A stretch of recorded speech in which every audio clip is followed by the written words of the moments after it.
ଅନେକ ରାତିରେ ନିଜର ଦୁଃଖକୁ ଲୁଚାଇ ଅନ୍ୟର ଜୀବନରେ ଆଶାର ପ୍ରଦୀପ ଜାଳିଛୁ। ଅନେକ ରାତିରେ ନିଜର ଦୁଃଖକୁ ଲୁଚାଇ ଅନ୍ୟର ଜୀବନରେ ଆଶାର ପ୍ରଦୀପ ଜାଳିଛୁ। ନିଜ ଆଖିର ଲୁହକୁ ପୋଛି ଅନ୍ୟର ମୁହଁରେ ହସ ଫୁଟାଇଛୁ। ନିଜ ହୃଦୟ ଭାଙ୍ଗିଥିଲେ ମଧ୍ୟ ଅନ୍ୟର ହୃଦୟକୁ ଯୋଡ଼ିଛୁ। ଆଜି ସେହି ଛୋଟ ଚାରୋଟି ବିରାଟ ବୃକ୍ଷ, ଆଜି ସେହି ଛୋଟ ଚାରୋଟି ବିରାଟ ବୃକ୍ଷ, ତାହାର ଛାୟାରେ ଅନେକ ଲୋକ ଶାନ୍ତି ପାଉଛନ୍ତି, କିନ୍ତୁ ସେମାନେ ହୁଏତ ଜାଣନ୍ତି ନାହିଁ। ତାହାର ଛାୟାରେ ଅନେକ ଲୋକ ଶାନ୍ତି ପାଉଛନ୍ତି, କିନ୍ତୁ ସେମାନେ ହୁଏତ ଜାଣନ୍ତି ନାହିଁ।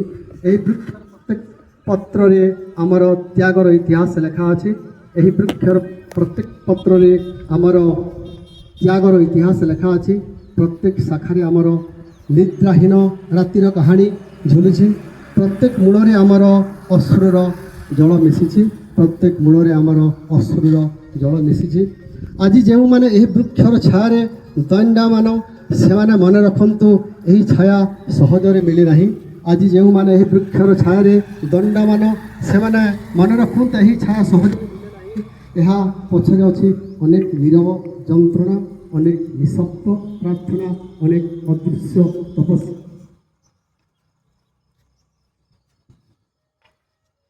ଆଜି ହୃଦୟର ଗଭୀରରୁ ମୁଣ୍ଡ ନତ ହୋଇଯାଏ।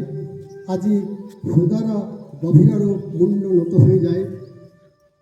ସେହି ମହାନ ତ୍ୟାଗୀ ଯିଏକି ନିଜର ନିଖୁଣ ମନରେ ସୁନ୍ଦର ଭାବରେ ରଙ୍ଗ ଦେଇ ତୋଳିଥିବା ସେହି ମହାତ୍ମାଙ୍କ ସମ୍ମୁଖରେ ଆପଣମାନଙ୍କ ସମ୍ମୁଖ ଭାଗରେ ଉପସ୍ଥିତ ଅଛନ୍ତି, ଯିଏକି ଏହି ଦିବ୍ୟଜ୍ୟୋତିର ନିର୍ମାଣ ବିନ୍ଧାଣୀ। ସେ ଆଉ କେହି ନୁହନ୍ତି, ଆପଣମାନେ ଉନ୍ନୟନ ଅଧିକେ ସମସ୍ତେ ଜାଣିଥିବେ, ଶ୍ରୀଯୁକ୍ତ ବିଜୟନ୍ତୀ ଗୋହେଲଜୀ। ଆଉ ତା ସଙ୍ଗେ ରହିଛନ୍ତି ଉଠାଣି ଗଡ଼ାଣି ଭିତରେ ଅନେକ ସମସ୍ୟା ଭିତରେ ଗତି କରୁଥିବା ଏବଂ ହାତକୁ ହାତ ମିଳାଇ ଚାଲୁଥିବା ଶ୍ରୀଯୁକ୍ତ ଲକ୍ଷ୍ମଣ ମିଶ୍ରଜୀ। ତାପରେ ରହିଛନ୍ତି ଅନ୍ୟ ଜଣେ ଯୋଗୀ ସାଧକ ସୁଶାନ୍ତ ପଣ୍ଡାଜୀ ଏବଂ ଆଉ ସମସ୍ତଙ୍କର ମନକୁ ଅତି କମ୍ ସମୟ ଭିତରେ ହୃଦୟକୁ କିଣି ନେଉଥିବା ସେହି ମହାନ ବ୍ୟକ୍ତି ଯିଏକି ଆମର ମହାଲିକ ସାର୍ କାମେଶ୍ୱର ମହାଲିକଜୀ। ତାପରେ ରହିଛନ୍ତି ଆଉ ଜଣେ ହାତକୁ ହାତ ମିଳାଇଥିବା ଜଣେ ମହାନ ବ୍ୟକ୍ତି, ସେ କେହି ନୁହନ୍ତି ଆଉ ସେ ହେଉଛନ୍ତି ଦୟାନିଧି ବାଗ। ତାପରେ ଯେଉଁଦିନ ସାମିଲ ହୋଇଛନ୍ତି ସେଦିନ କେବେ ପଛଘୁଞ୍ଚା ନାହିଁ।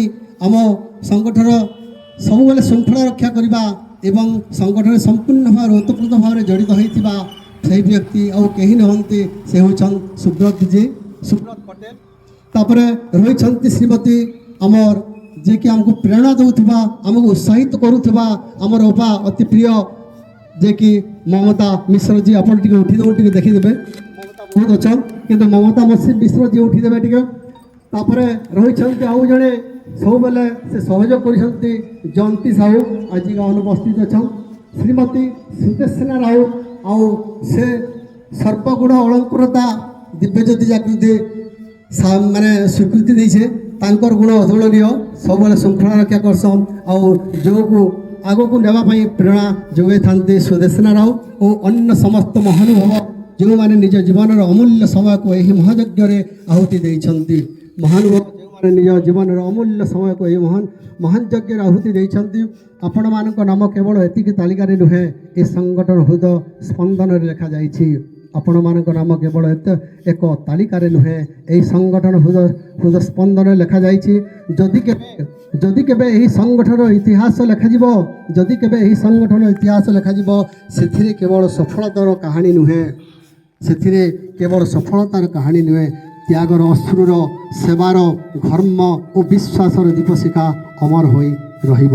କାରଣ ବୀଜ କେବେ ବୃକ୍ଷ ହୁଏ ନାହିଁ, କାରଣ ବୀଜ କେବେ ବୃକ୍ଷ ହୁଏ ନାହିଁ ଯଦି ସେ ନିଜକୁ ମାଟିରେ ସମର୍ପଣ କରେ।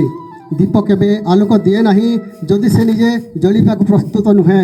ବୃକ୍ଷ ହୁଏ ନାହିଁ ଯଦି ସେ ନିଜକୁ ମାଟିରେ ସମର୍ପଣ ନ କରେ। ଦୀପ କେବେ ଆଲୋକ ଦିଏ ନାହିଁ ଯଦି ସେ ନିଜେ ଜଳିବାକୁ ପ୍ରସ୍ତୁତ ନୁହଁ। ଆଉ ମଣିଷ କେବେ ମହାନ ହୁଏ ନାହିଁ ଯଦି ସେ ନିଜ ଜୀବନକୁ ପରହିତ ପାଇଁ ସମର୍ପିତ ନ କରେ। ଆଉ ମଣିଷ କେବେ ମହାନ ହୁଏ ନାହିଁ ଯଦି ସେ ନିଜ ଜୀବନକୁ ପରହିତ ପାଇଁ ସମର୍ପିତ ନ କରେ। ଆସନ୍ତୁ ଏହି ଦିବ୍ୟ ଜ୍ୟୋତିକୁ କେବେ ନିଭାଇବାକୁ ଦେବା ନାହିଁ। ଆମର ଜୀବନ ଥାଉ କି ନଥାଉ, ଏହି ଆଲୋକ ଯୁଗେ ଯୁଗେ ମାନବତାର ପଥକୁ ଆଲୋକିତ କରୁ। ସେହି ହେବ ଆମ ଜୀବନର ସର୍ବଶ୍ରେଷ୍ଠ ସାର୍ଥକତା, ସେହି ହେବ ଆମ ଜୀବନର ସର୍ବଶ୍ରେଷ୍ଠ ସାର୍ଥକତା। ସମସ୍ତ ଯୋଗୀବୃନ୍ଦକୁ ମୋର ଅନ୍ତରର ଅନ୍ତସ୍ଥ କୋଣରୁ ପ୍ରଣାମ। ଜୟ ଜୟ ଜୟ ମାନବତା, କର ଯୋଗ, ରୁହ ନିରୋଗ, ଭାରତ ମାତା କି ଜୟ, ବନ୍ଦେ ମାତରମ୍। ଧନ୍ୟବାଦ, ନମସ୍କାର।